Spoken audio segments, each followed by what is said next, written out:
ጨዋታው ፈረሰ፣ ዳቦው ተቆረሰ። አዘጋጅና አቅራቢ ያብጸጋ ተመስገን።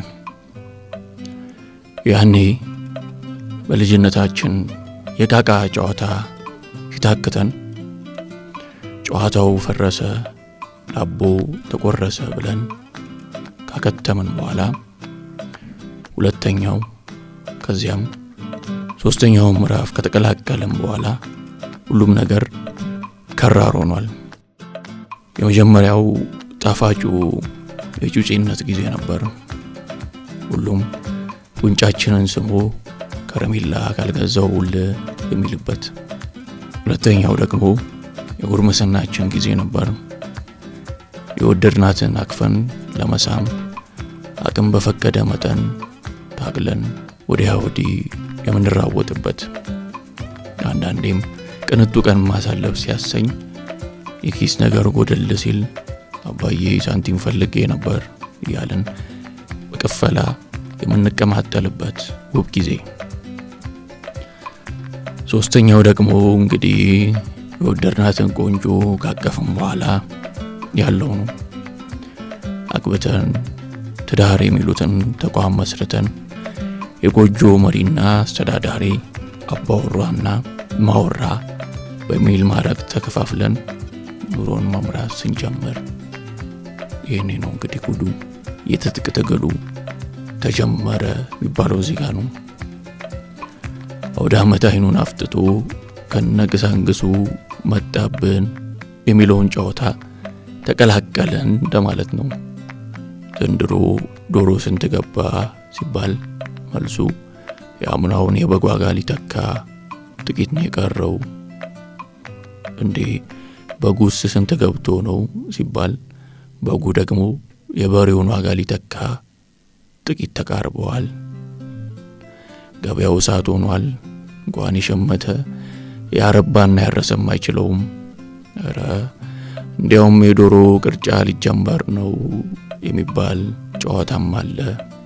እነዚህንና መሰል አረፍተ ነገሮች የባህሉን ገበያ በማስመልከት ከሰሞኑ ከሰፊው ሕዝብ አንደበት ሲደመጥ ከርመዋል።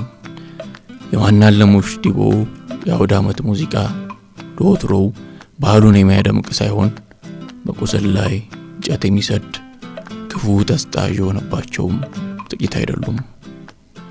ጤና ለሰጠው ሰው እድሜውን ላደለው አውደ ዓመት ደስታ ነው የሚለው አረግ ከእውነታ ጋር የሚፋለስ ጸጽ እንዳለበት የሚያትቱም ተገኝቷል። አውደ ዓመት ደስታ ነው በሚሉት ቃላት የአውደ ዓመትን ጸጋ አጣጥሞ በደስታ ለማለፍ እድሜና ጤና ብቻ አይደለም የሚያስፈልገው፣ በቂ ገንዘብም ያስፈልጋል። እንዳውም ገንዘብ ለሰጠው ሰው ረብጣ ላደለው አውደ ዓመት ደስታ ነው በሚሉ ቃላት ስንኙ መቀየር እንዳለበት የሚከራከሩም በስተዋል። አረ ፈረሰኛ ለአባወራ ብቻ ለፍቅረኛ ብሎ ሲያዝም የተደመጠ የለም በዚህኛው ዓመት በዓል ከማናለሙሽ ዲቦዎች። ከዛ ይልቅ የገበያው መናር ያስጨነቀው አባወራ አረ ፈረሰኛው ጊዮርጊስ መላ በለኝ ያለ ሲጸልይ ተደምጧል። አንዳንድ ግለሰቦችም እንዲሁ የገበያው ጀት ተፈናጦ መክነፍ በዚሁ የሚቀጥል ከሆነ በፍጹም የባህል ገበያ ላይ አንገኝም፣ እንደው ሳት ብሎን ሰይጣን አሳስቶንም ቢሆን ዝር እንኳን ብንል ገዝተን ልንመለስ የምንችለው አንድ ነገር ብቻ ነው፣ እሱም ቄጤማ ነው። በገበያዎች ላይ ቀልባችንን እንጂ ቀለባችንን መግዛት አዳጋች እየሆነ መጥቷል ሲሉ አስተያየታቸውን ሰጥተዋል። በገበያው መናር የተነሳ ግፊቱ የተቀሰቀሰ ብዙ ነው።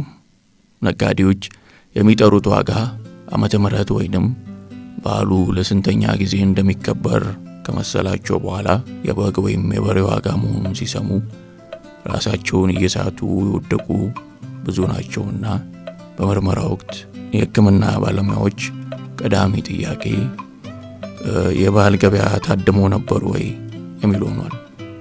ለባህል ምንድነው የምታርደው ሲባል 2 ኪሎ ሽንኩርት ብሎ ይመለሰም አለ። በግና ዶሮ እኮ የዱር እንስሳ ናቸው ብዬ ልጆቼን አሳመኛለሁ የሚለው የድሮ ቀልድ ዛሬ ላይ ማንንም አያስቅም። የኢትዮጵያ ገበያ አትሌት ቢሆን ኖሮ የዓለማችን ፈጣን ሰዎች የተባሉትን ዩሴን ቦልትና ሻለቃ ኃይሌ ገብረስላሴን ይቀድማቸው ነበር በማለት አንድ እናት በምሬት ተናግሯል። ወላጆቻችን የዛሬን ያድርገውና ኑሮ እንደዚህ ሳይወደድ በ26 ብር የገዛውትን በግ ከባረኩ በኋላ ቆዳውን በመልስ 27 ብር ሽጫለሁ ሲሉን ግር እያለን ቢሆንም አምነናቸው ነበር። ለእኛ ልጆች ግን ይህን ጉዳይ ኢትዮጵያ ውስጥ የነበረ እውነት ነው ብሎ መንገር ቀላል አይደለም።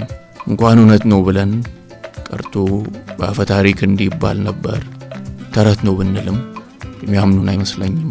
ነገሩ እንኳን ለመጪው ትውልድ ለእኛም ትንግርት ሆኗል። ሰማይን በቅሎ በርግጫ ስትለው እንጂ እንዲራቀው ሁሉም ተንጠራርቶ የሚነካው ሁሉ እንዳሻው የሚጎርሰው ሁሉ እንዳሻው የሚቆርሰው ግዙፍ እንጀራ ነበር በሚባለው አፈ ታሪክ አይነት ለማመን የሚያዳግት ነው።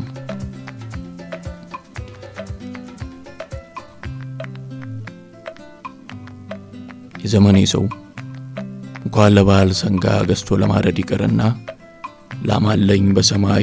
ላማለኝ በሰማይ ብሎ ለመተረት እንኳ አይዳፈርም። ጥቂት አጋነን ነው እንጂ እንደ ወትሮው ሁሉ የዘንድሮ የበዓል ገበያም ጋል ያለ ነው። እሱ የከፈተውን ጉሮሮ ችላ አይልምና ሁሉም እንደ አቅሙ ደግሶ አንዱ አንዱን እየረዳና እያገዘ በሰላምና በደስታ እንደተለመደው ያልፋል። የኢትዮጵያውያን ዓለም ላይ ከምንታወቅባቸው ዋነኛ ጉዳዮች አንዱ ወይም እኛ እንታወቅበታለን መለያችን ነው ብለን የምናስበው የመረዳዳት የመተጋገዝና የመተሳሰብ ባህላችን ነው። ማህበራዊ ትስስራችን እጅግ በጣም የጠበቀ ነው። ደስታውንም ሆነ ሐዘኑን የምናስተናግደው በጋራ ነው። አውደ ዓመት በልዩነት ተናፋቂ የሆነበት አንዱ ምክንያትም ይኸው ነው። ዘመድ ከዘመዱ፣ ጎረቤት ከጎረቤት፣ ወዳጅ ከወዳጁ የተገናኘ የሚዘያየርበት የሚጠያየቅበት አንድ ላይ የሚያሳልፍበት የተጣላው ቂሙን ሽሮ የተቀያየመ ሁሉን ረስቶ እንኳን አደረሰ በመባባል በመልካም ምኞት ድልድይ ጊዜን የምንሻገርበት ቀን ነው። አውደ ዓመት ሰብሰብ ብለን የምንጫወትበት ትከሻ ለትከሻ የተጎሳሰምን እስክስታ የምንወርድበት በዳንኪራ ወገብ የምንፈትሽበት የፌሽታ ቀናችን ነው። እርስ በራስ የተመራረቀን ቀና ቀናውን የተቀባበልን በሳቅ ደምቀን የምናልፍበት ውብ ቀን ነው አውደ ዓመት። እንግዲህ ሀገራችንን ሰላም ያደርግልን፣ እድሜና ጤናውን ያድለን፣ ያሰብነውን ያሳካልን፣ ዓመት ዓመት ያደርሰን፣ የመጪውን በዓል ገበያ ግለት ለዘብ ረገብ ያድርግልን እያሉ ልሰናበት